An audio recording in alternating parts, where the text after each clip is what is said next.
বালতি পানি নিয়ে বসে পড়লাম আমার গ্যাসের চুলাটা পরিষ্কার করার জন্য। আর বারান্দায় বের করছি চুলাটা, ভাবলাম এই সুযোগে রান্না শেষে সাথে সাথে আমি পরিষ্কারটা করে নিই।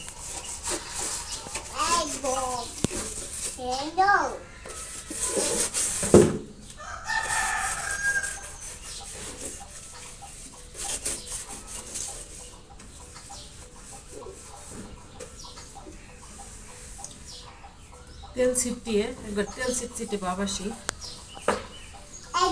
এই জন্য এই রোদে পরিষ্কার করে একটু রোদে রেখে দিব, তাহলে তাড়াতাড়ি শুকিয়ে যাবে।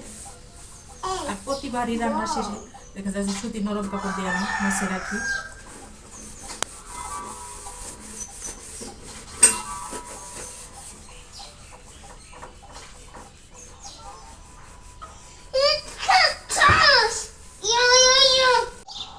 এই তো খুব সহজে পরিষ্কার করে নেওয়া হয়ে গেল।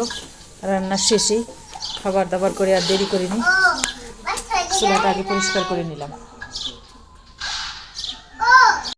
রান্না গরমসা অনেক বড় বড় হয়েছে কিন্তু পাকি নেই, কিন্তু এই রোদের সময় আবার বড়ে খেতে খুব ভালোই লাগে।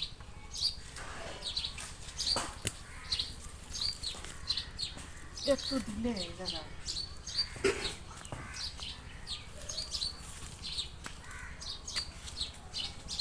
ওই ভিতরে দেখো, হাত দেখো, হাত দেখো।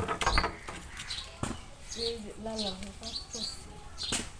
এই গাছের পরিগুলো একবারে নামি সবার শেষে পাবে।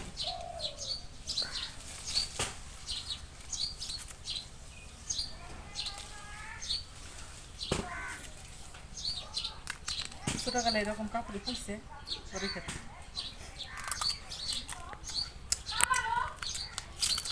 দেখেন ভাই, একটা জিনিস দেখে আপনি, কত টমেটো, কত পাকা পাকা টমেটো দেখেন,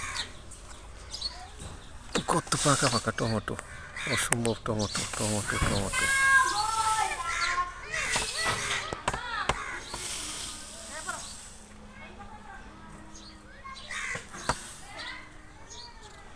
টমেটো দেখছেন,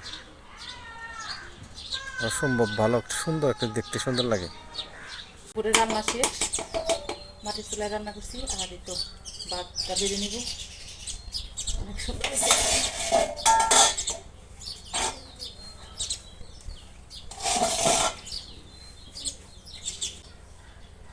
ভাত বাড়া শেষ, এই বাটিটা একটু ছোট হয়েছে, আর আমি খন্তা দিয়ে না করে কাজ করলাম।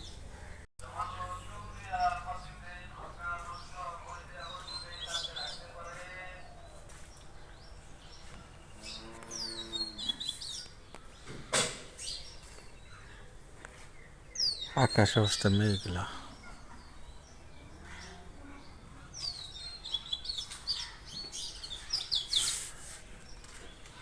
আর এনে ফুল গাছ।